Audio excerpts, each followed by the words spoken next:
Welcome back to the Flex Diet Podcast. I'm your host, Dr. Mike T. Nelson, and this is going to be part two of our podcast with Adam Glass. If you missed part one, where we talked about some excellent training principles, all about grip training, even if you're not a grip sport athlete, go to the link below and you'll be able to find part one. It's just the episode right before this one. On part two today, we are discussing more on the fat loss, body composition side, a discussion of metabolic flexibility. So Adam was one of the very first people that I talked to in practice about the concept of metabolic flexibility over a year ago. So it's great to have his feedback on it and him discussing his results with it. So enjoy this podcast. If you want more information about the grip product that is underway with Adam right now, if you're on my email list at miketnelson.com, you've seen all the information there. If you are still interested in getting in on it, I think it might still be open. It just depends upon where we're at and when you're listening to this.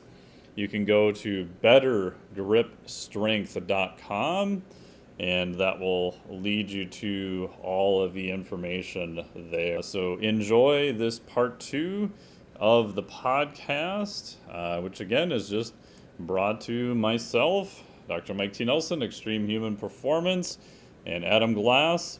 Enjoy our discussion here as we drop into part two.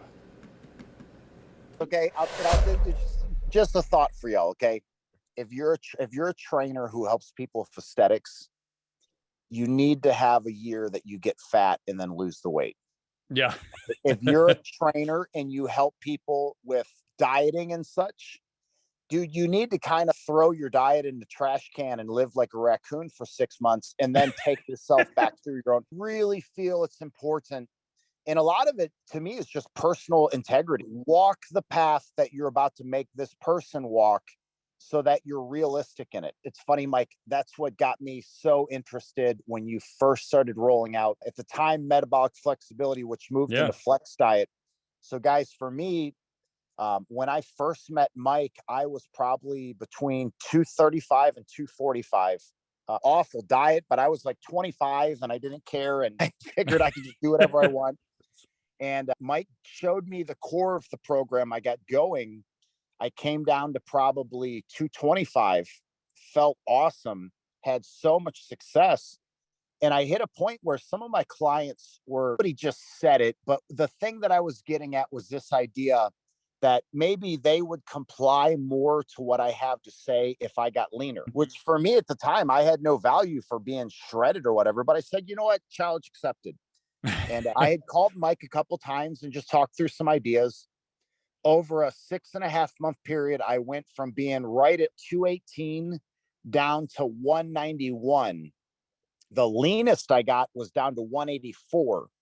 And I was like Brad Pitt in Fight Club level lean at that body weight. Yeah. I stayed there for about a year. I came up into the 191, 193 range, and then I stayed there for 4 years. And the big thing that I discovered was, number one, it's not as hard as people want to make it out to be if you don't make it hard. But number two, it did give me a lot of insights on why some of my clients were struggling. And the big thing dealt with, it's that problem of consistent momentum versus aggressive start. You can have as many aggressive starts as you want this year. You may not lose any weight at all. It really comes down to that consistency. So for the people that are currently applying the flex diet logic, okay, expand your view of understanding and time.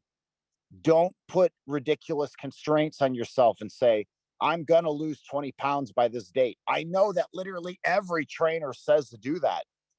But what's going to be more important, in my opinion, is learning to really understand what your body needs and the pace that your body needs it to be. Because maybe your lifting partner can easily drop weight and keep it off. You're not them and they're not you. But I will tell you, there's not going to be a better approach you're going to find, because there's no ending time for it. Mike, I feel like over all the years you've came down and visited, you've seen my application of Flex Diet has basically been a running thing with it. Oh yeah. I had a time that I had to figure out a new way to eat or something. And that for me has just been tremendous. Yeah, and once the highest I ever got up to body weight was 245 right after my PhD, which my health and everything was just a freaking disaster. And at that point, I would just, the last 2 years, I was like, I'm doing a novice strongman competition anyway. I'm not going to hit 220. There's no weight class for novice anyway, so it didn't matter. And then I realized from 235 to 245, none of my lifts went up. I just got fatter. So I'm like, this isn't helping anything. And it took me probably about a year and a half to get my health back to normal again from just being burnt out and everything else. But once I did that, I went from 237 to, I think the lowest I got down to was like 211. It took 9 months. And it wasn't really that hard to stay at 211. And then I realized it just depends on your goals. And it goes back to what we talked about at the beginning. What are your priorities? What do you have time to do?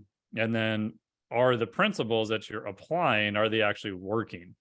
And what I've noticed with clients, and I'm sure you'd probably agree with this, is once you've been higher and once you've been lower, and you can decide when to go up and when to go down, you don't really worry that much about it. So now I'm 235. Before I left, I was trying to hit 235. I got to 234 because I know I'll generally lose weight when I'm down here kiteboarding anyway. But there's something about knowing that you can do it, you've done it, that it literally becomes almost a non-issue at that point, wherever you decide to end up at that. I'll tell you what, and there's a part attached to that I think a lot of people would do well to know. And it's this: if you're someone and you have never been like just super lean, like for me, when I was a kid, I was a chubby little kid, not a fat kid, especially not by today's standards, but kind of a chubby little kid. Really, I was just one of those kids that, like, from probably 14 to 15, I looked 100% different in one summer, that kind of thing. But I always had an extra amount of weight. So when I finally did all the work and figured out the process and quit making it so damn challenging and just do it, I reached this super, super lean body weight. And at the end of the day, when I think back on that whole stretch of time, I'll tell you the most important details. Number one, the people who like me did not like me more because I was lean. And the people who don't like me didn't all of a sudden like me because I was lean. And really, for me, when I was getting up every day, it didn't actually change how I felt about myself all that much.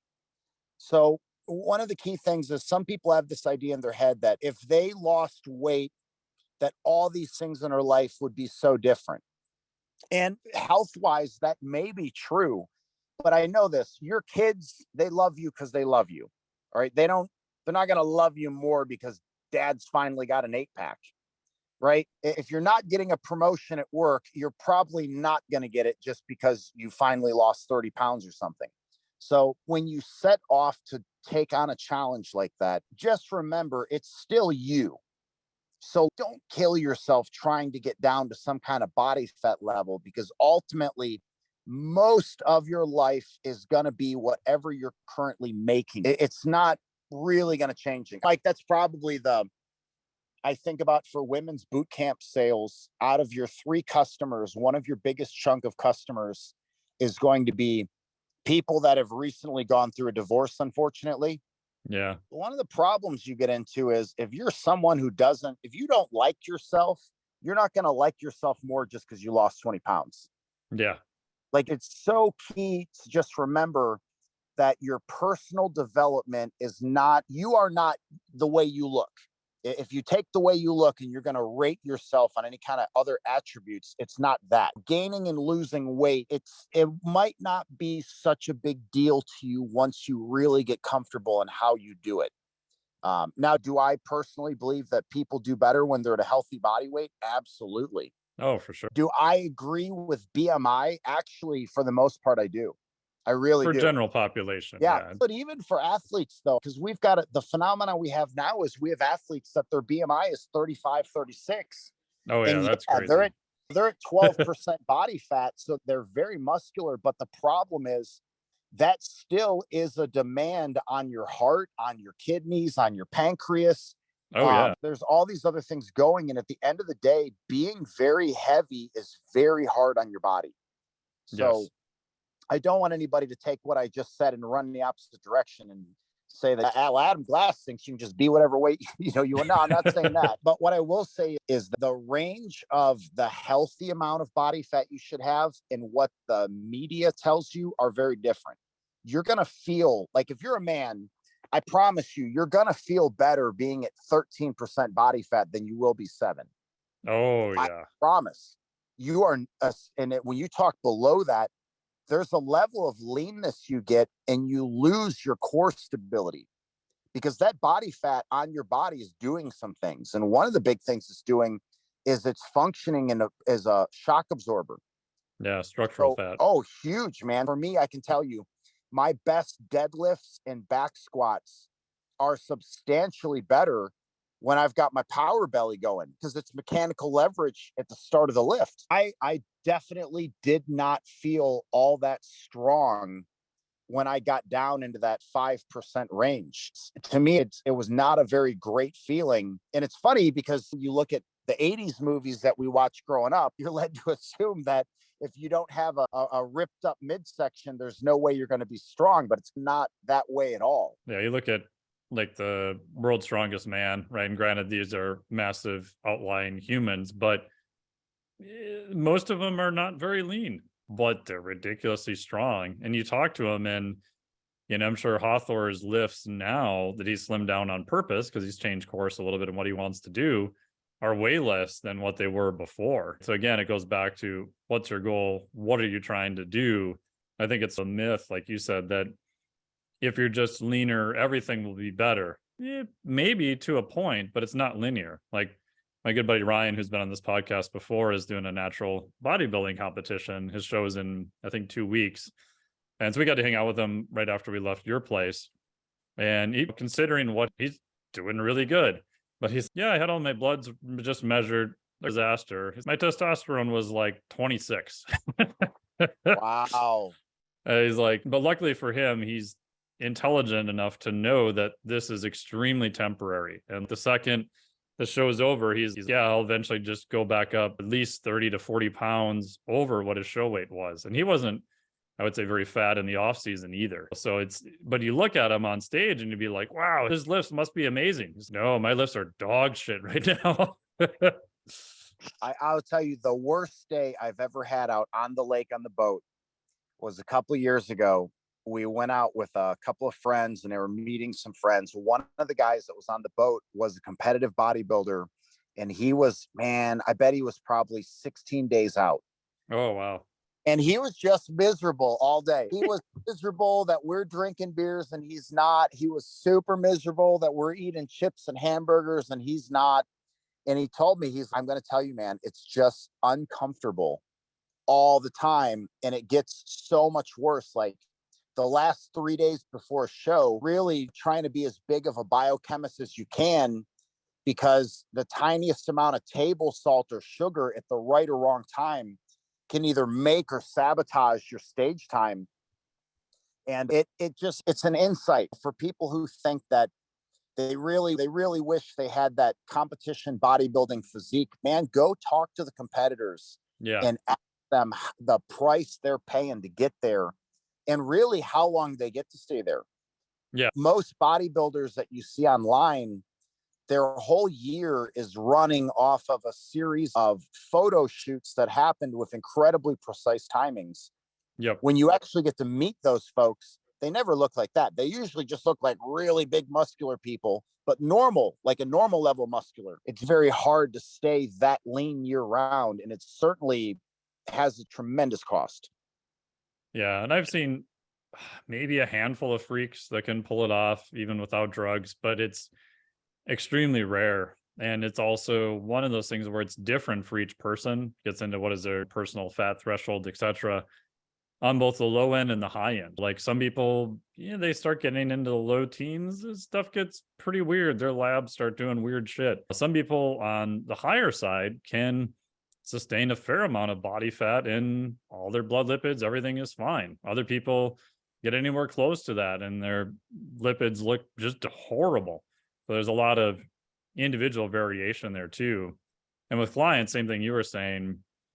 I often tell clients now, it's like you can't just hate yourself lean, right? It's like I've No. had clients in the past do that and they got to their goal and they're like, I still don't like myself. And I'm like thinking, what did you think was going to happen? And then I realized, oh shit, I screwed up and didn't tell them that ahead of time because they thought once they hit X percentage of body fat or lose X amount of pounds that all their psychological stuff is going to resolve. I'm like, no, it might get a little bit better. It's great that you're doing that's awesome, but it's an error to think that it's automatically just going to resolve itself because you hit some magical numbers. It's not going to happen. Oh no, and it's so important because a person who toils for 6 months to get down to the super lean weight, and that was just their goal, and they're like, cool, I hit my goal, it's likely they're going to continue. When when another person toils and struggles and they get down the weight, and then they realize that is the only real outcome, that now you are lean. You're you, but you are lean. Man, if you were expecting anything else but that, That's right. it's that the day that you hit a given performance PR, that probably won't change anything in your life either. Right. If you go out and you take first place in a state in a powerlifting meet or a bodybuilding meet or an arm wrestling tournament or a jiu-jitsu tournament, or you win a CrossFit, 99% of your life is going to be exactly the same the next day as it was the day before. And Mike, I remember when I was young and just complete moron, I really did think that there would be this level of strength I would reach, and somehow that was going to change everything. Yes. And in some ways it did. When you look at the people that I've been able to meet and befriend and things, fitness has been a vehicle for that. But I'm really tempted to believe that I would have many of the same friends and such, even if I did not reach the same levels, because at the end of the day, they're friends of me, not my training log. Yeah. So it just becomes critical. And it goes back to what we opened with, guys. The specificity that you're defining your outcome that you want is going to help you get there. But anything that is not specifically mentioned may not be included. Because if someone said, man, I really want to improve my self-esteem, lifting would be a part of my recommendations of things that maybe would help them, but it wouldn't be the primary vehicle in itself, right? Yes. Like it might be item 5 or 6 on a list of 10 things to check out. It certainly wouldn't be first. So I think that's so key, because in our country, I think that in some ways, we've made life so easy with technology and innovation, but we've also made life so hard because of the social circles, and people are now, they're part of bigger communities than they would have in their local area. And it's just so key to understand that a day will come that you may achieve all of your goals and you might be miserable because you assume that achieving all of those goals would change who you are. And in some ways it will, but probably not in the way that you're thinking. You're still going to be you, whatever that means. Yeah. And I think the older you get, the more you realize that your goals are actually very anticlimactic. Like when I first deadlifted 405 and bench pressed my body weight in a meet, I thought, oh, this is amazing. That was like the big goal I had set for myself. And then when I did it, it was like, huh, okay, that was cool. Nothing changes. The sky didn't part. Like there's no huge change, which was probably a good thing to realize at that point.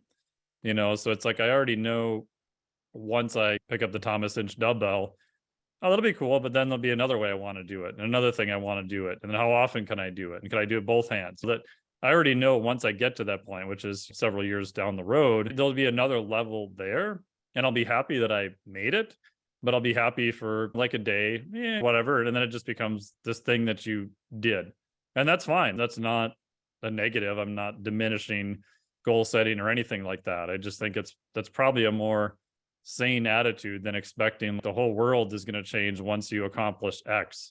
It's the same thing with academics. People email me and they're like, oh, once I get my PhD, then everything's going to be different. I'm like, I don't want to piss on your leg and tell you it's raining, but it's probably not going to be that much different. Like we had that talk a couple of years ago. Yeah. Guys, if you don't know the background, I'll give you the 1 sentence version. So when Michael was chasing his PhD, There were factors outside of his control that extended the process immensely, professors changing and such. And I remember that question because at the time I just totally didn't understand why that would help you. Like I could see that you were chasing it, and I'm not going to tell you to not do something, Yeah, but yeah. man, you are just like you're like a POW with the amount of work these guys got you doing. And I remember thinking, Mike, what changes the day you get it? And you told me that day, probably not that much. You already had clients. You already had Yeah. successful products. You already were out doing conferences and you were working with these high level companies building technology. Like they already knew they wanted you. They weren't, it wasn't conditional that once you get your PhD, we want to talk to you. And I think that's such a great insight because it's all in that same vein that the day that you officially became Dr. Nelson, in some ways, nothing really changed, being that everybody who already respected you still respects you. And the people who didn't like you for whatever reason, it's not like they like you now because you got that piece of No. paper. Yeah, and I think I got to the point in that where it was just like, okay, it's just something that I want to do for myself because I Yeah. also looked at the alternative was, okay, if I didn't do everything I possibly could, would I look back and probably regret that I didn't do it for no other reason than to say that I did it was something I wanted to achieve? I was probably like, yeah. And so then even talked to Jody about, okay, if I don't make it through this program, can I go to a different program? Would I fly back every other weekend and all sorts of other crazy things just because it's the old Cortez thing of burn the ships? It's like, okay, there's only one way forward and it's this way. And if that way doesn't work, then there's this way over here. But also at the same point, realizing once I achieved it, it was more or less just because it was something I wanted to do. It wasn't contingent like I have a big job offer or a whole bunch of other people are going to send me more work. Yeah, it didn't really change all that much, which I think is something I tell people going into the process. It just has to be something you want to do, right? So like your goal of grip stuff, it just has to be something you want to do for no other reason than, hey, I want to see if I can do this thing. And I think Yeah. that's probably like the most sane goal at the same time. It's funny because that is what has gotten me to the most insane achievement. Correct. And that's the thing is for some of the things, if it just, man, I never would have reached them if I thought that if I really believed that something else would be attached other than just run it down, because I'd had several of those realizations before I got to that point. And now it's a thing where, man, there's, I guess it's pleasant boringness of it all in the sense of, I know the next thing will come, the next goal will fall. And the only thing relevant to that is that there's something right after the other one. It's just a continuous line of dominoes to knock down. And when you can really become pleased just knocking the dominoes over rather than trying to count how many you've done, Yes. the only limit you have left is going to be whatever time you have in your genetic potential ceiling. Pretty much going to be able to stomp out as much as you want as long as you can find a way to keep wanting it. Yeah.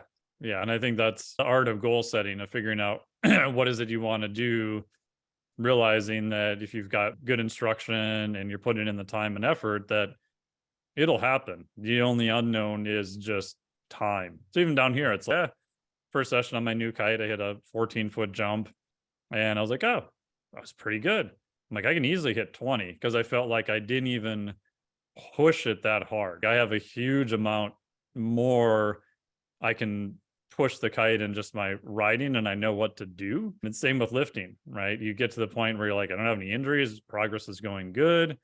Oh, cool. I'm on the right path. It's just a matter of time and this next thing will happen at that point. Or I think a Yes. lot of people are running around, they don't know what the next thing is. Like they don't even know if they're on the right path and they're trying every program known to man, waiting for the magic bean dust or whatever it is, instead of just following a solid set of principles to get them going in the right direction. I think it's getting comfortable with that. And then the other big thing is understanding. So the difference between there are things that you can understand that keeps the progress moving, but I want to not confuse that word with a shortcut. Yes. A shortcut typically implies actions you do not have to take and you still reach the same level of completion. And realistically, there are very few shortcuts that most people are actually going to be able to use. So, what I hope for every one of us is to reach that level of maturity and understanding. A shortcut today can be a massive detour tomorrow if the thought we had was somehow we can shortchange what needs to be paid to get that next thing. And I think that if you can just really find a way to love the fact that today you got one more rep on that set, or today you were up 2.5 pounds from where you were last month on that weight. Maybe your body fat is down 1% and the tape measure is confirming it.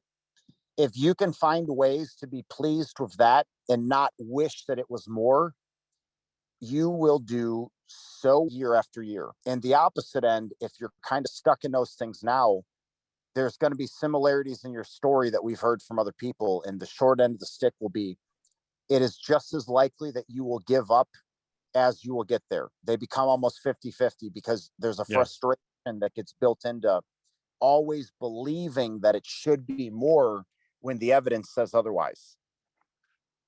Yeah, I remember, we'll wrap up with this. I remember one of the conversations I had with you once years ago. I asked you, I said, "Hey, Adam, of all the people you've coached and helped, has anyone who's made very fast progress, has anyone ever said their progress was fast enough?" And you're like, "No."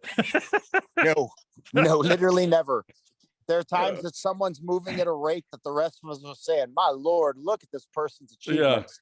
And they are disgusted with themselves, Yes. not understanding. That's part of the problem, man, is we just are not able to really understand things until we compare. When I hear people say comparison is a thief and things like that, not true. It's the emotion that you connect to the comparison that is the thief. Yes. But there's a lot of folks out there that if they would honestly compare their rate of gains and achievements to people that are not doing exactly what they're doing, they might find that actually you look at the 3-year spread, I'm pretty far ahead. Yeah. Yeah. 100%. Awesome. Thank you so much for all your time. Really appreciate it. And we'll have a link down here below where they can get more information on the grip product and any other ways they may find you, or are you going to stay hidden in Texas? I will be mostly reclusive. However, if anyone is curious what I'm up to at any given time, I do use an Instagram account, Adam T. Glass. There's a little dash at the end. And the thing is there, guys, is it's 99% 15 to 20-second clips. I'm a really good editor. I don't like any video that there's not action happening. So if you're ever just curious what kind of stuff is this guy do, that's where I put up little clips from here and there. If you have a question and I can answer it, I will try to help you out. I think the big thing for a lot of people is really, if they're going to learn anything from me, it would be learn the value of some kind of consistency somewhere.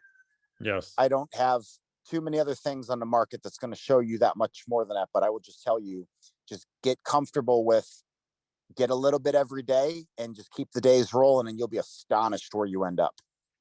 Yeah. It's that violent consistency, day in and days out, keep the quality high.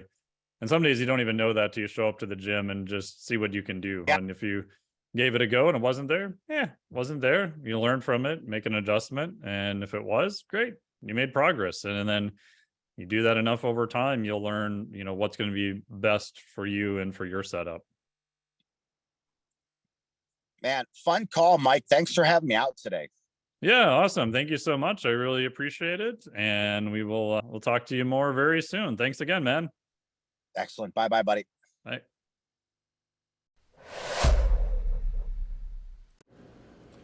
Thank you so much for listening to the Flex Diet Podcast. Really appreciate it.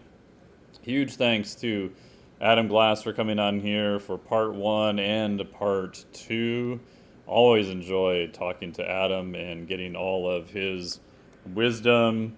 As the grip product is going on right now, you can get more information via bettergripstrength.com.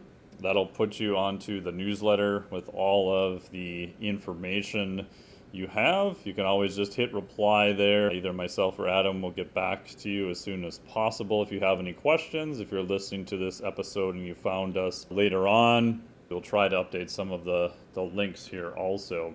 But it's going to be a super great product. Very excited for it. And not only is Adam amazing at grip stuff, he is very good at explaining and teaching it, which I find to be quite rare. So check that out. Big thanks to Adam once again. Check out all the crazy stuff he's doing on his Instagram over there. Anything I can do for you, things you want to see on the podcast, please hop onto the newsletter list, which is free. Insider list. Thank you so much for listening. Really appreciate it. I have a good mind to go home. You had a good mind, you wouldn't be here in the first place.